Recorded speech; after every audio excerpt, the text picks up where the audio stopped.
շարունակեց հայ առաքելական եկեղեցու հոգևորականներին բարձրաստիճան մեղադրել տարբեր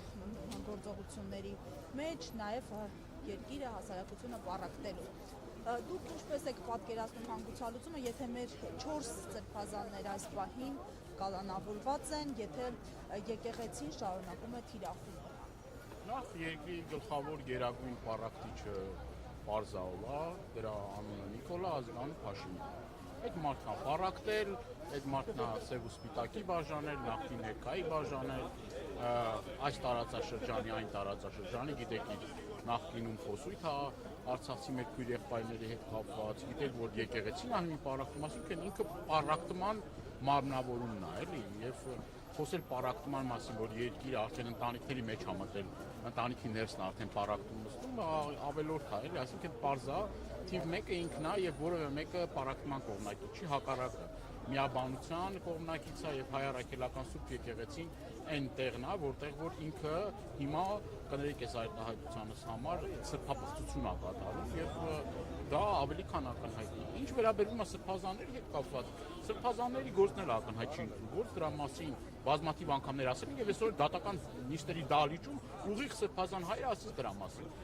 Այս ընթացքում լի ժամանակ կար այդ ամեն ինչը քննության առարկա դարձնելու, հետազոտություններ անցկացնելու, բոլոր այն կեղծ ձայնագրությունները, մոնտաժված ձայնագրությունները, այդ փաստաթղթերը մեկի ջեբը պլան գցելով, մեկի ջեբը հեղափոխության պլան գցելով, նենց չի էլի, որ իրենք վաղը միսօր պատասխանատվությունից խուսափելու են։ Բոլոր այն մարդիկ կրկնում են, բոլոր են իրավապահ համակարգի ներկայացուցիչները, որոնք մասը կկազմեն այս կեղծիքի եւ հակաօրինական եւ ապօրինի գործընթացի, այդ մարդիկ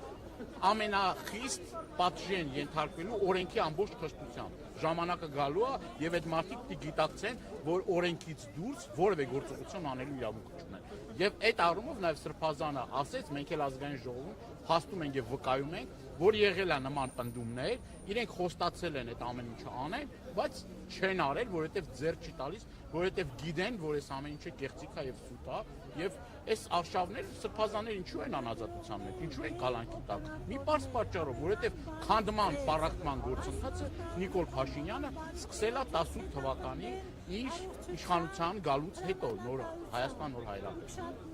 Մեծ գործ է պարբերաբար տեսակցություն եք սրբազանների արժեք սրբազանի նկատմամբ այդ խիստ միջոցները, որ կիրառում են, թույլ չտալ շփվել եւ այլն, նպատակը որն է, ինչ վախեր ունեն, թե ուզում են լրիվ մեկուսացնել եւ այսպես հոգեբանորեն ճնշել։ Նախնական փուլում ես ուզում եմ նաեւ հիշեցնել ձեր, որ Մկրտիչ սրբազանի տեսակցություններն արգելված, մի քանի սրբազանը չեն արգելել, որովհետեւ արդեն դատական կեղծ ապօրինի որոշում կա կայացված։ Այս հարցում իհարկե ճնշումները նաև Արշակ Սրբազանի վրա կար։ Արշակ Սրբազանն էլ իր հայտարարության մեջ նշել, որ մինչև էտել նաև իր վրա են փորձել ճնշումներ գործադրել, այսինքն միանալ տիրադավներին կամ գնալ անազատության մեջ հայտնվել, եւ Արշակ Սրբազանը ընտրել է ճիշտ ուղին, չի համաձայնվել եւ իր տեսակը հենց փաստում է նրա մասին, որ ինքը համագործակցության չի գնացել եւ տիրադավերի եւ սրբապիղծների, ասենք այդ առաջարկը մերժել է եւ դրա համար հայտնվել անազատության մեջ։ Այն մյուս բոլոր սրբազանները, որոնք որ տարբեր ըստ օդում կախված տեղեկությունների տարբեր գործերով անցնում են, օրինակ հարց չի առաջանում, թե որոշ սրբազաններ, որոնց որ ժամանակին Նիկոլ Փաշինյանն ասում էր, չգիտեմ, այս կամ այն գործերով են առնչվում, չգիտեմ, տարբեր կոռուպցիոն սկանդալների եւ այլ։ Հիմա գնացել է թղթի վրա գրել է Նիկոլ Փաշինյան վարչապետ, իրանց կանգնեցրել է, տակը ստորագրել է տալիս։ Այսինքն ինչ Արշակավանն է ստեղծում էլի, ասենք Արշակավան քաղաք ստեղծի, իրան բան անի, էլի, ասենք բոլոր այն մարդիկ, որոնք որ օրենքի խնդիր ունեն, որոնք բարոյականության հետ խնդիր ունեն, գալիս են Նիկոլ Փաշինյանի մոտ եւ Նիկոլ Փաշինյանը նորոգում է, ասենք բան անում, ինքը մեղքերի թողություն է տալիս, ինքն է, էլի, արդեն այդ պարտականությունները ստանձնել է, այդ մեղքերի թողությունը երևի իր լիազորությունների տիրույթում է, էլի, եւ դրա մասին ակնհայտ են խոսում։ Ասма խնդիր չկա, ով ինչ գործով անցել է, ով ինչ խնդիր է ունեցել, ով ինչ պրոբլեմ է ունեցել, թե բարոյական, ինքը նորոգում է, ինքը նորոգիչն է, էլի, ինքը նորոգիչն է եւ նորոգում է եւ խնդիր չկա, պրոբլեմ չկա։ Եթե այդ պարզա չի սկզբունքը որն է, սկզբունքը մեկն է։ Հավատարմության երդում է տալիս Նիկոլ Փաշինյանին եւ ոչ մի գործ, ոչ մի խնդիր, ոչ մի խնդրեմ չես ունենում։ Բարենորոգվում ես եւ հանգիստ եւ խաղաղ կյանքով ես ապրում, բայց կրկնում եմ,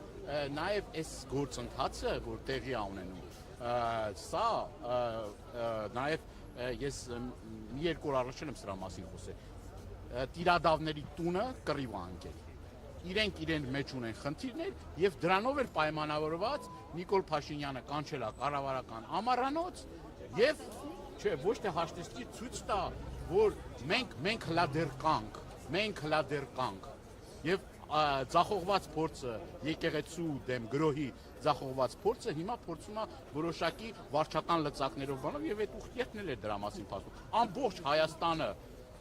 Ամբողջ Հայաստանի վարչական ռեսուրսը ներդնել մարդկանց գործից ազատելով սպառնալ, դրա մասին բազմաթիվ տեսանյութեր, ձայնագրություններ կան եւ հավաքես, չգիտեմ, 1000 կամ 1500 մարդ, սա տոտալ ձախողում է։ Ժողովրդին չթվա թե որոշներին մոլորեցնելով, որոշ մարդկանց մոլորեցնելով, իբր ցույց տան, որ գիտեք ինչ կա, իր շուրջը համախմբված մարդիկ կա։ Փողոցը իրենը չէ, ժողովուրդը իրեն մերժում է, ինքը մնացել է վարչական լծակների եւ մի քանի տիրադավների, այսպես ասած, հույսին է մնացել։ Շնորհակալ։ Աբրահամյան